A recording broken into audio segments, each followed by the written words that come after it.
गुरुजी की गुरु मंत्र आपने बताया क्या होता है जीवन में, आवश्यक है कि नहीं ये बताया है। तो हम ये जानना चाहेंगे कि क्या गुरु मंत्र के बिना जीवन में जो व्यक्ति साधना करता है, तप करता है, अनुष्ठान करता है, विभिन्न अलग अलग ऊर्जाओं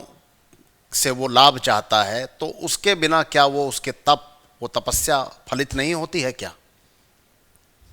बलजीत जी, ऐसा नहीं कहा जा सकता है कि गुरु मंत्र के बिना तप फलित नहीं होता, ये नहीं कहा जा सकता। लेकिन गुरु के सानिध्य में रहने से क्या होता है कि गुरु आपको मानसिक, शारीरिक और आध्यात्मिक तीनों रूप से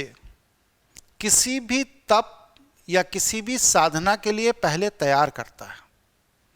और जब आपकी तैयारी वो देख लेती है तो आपको साधना करने की आज्ञा देता है।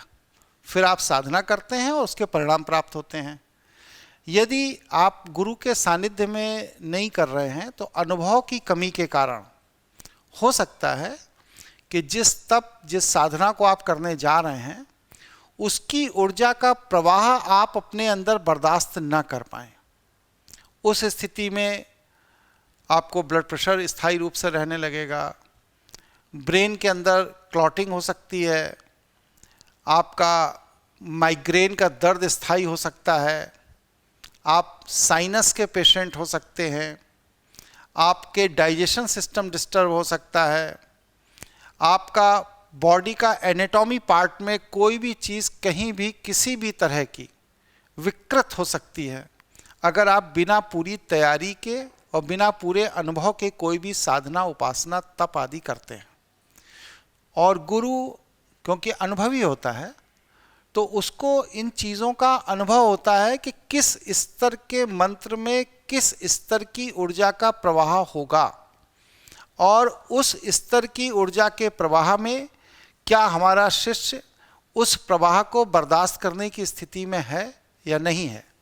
अगर वह बर्दाश्त करने की स्थिति में है तो वह उसे उस मंत्र की साधना करने के लिए आज्ञा देगा, अन्यथा नहीं देगा। तो इसलिए यह तो नहीं कहा जाएगा कि गुरु के बिना साधना करने से साधना सफल नहीं होती, बल्कि सच ये है कि गुरु के मार्गदर्शन में साधना करने से साधना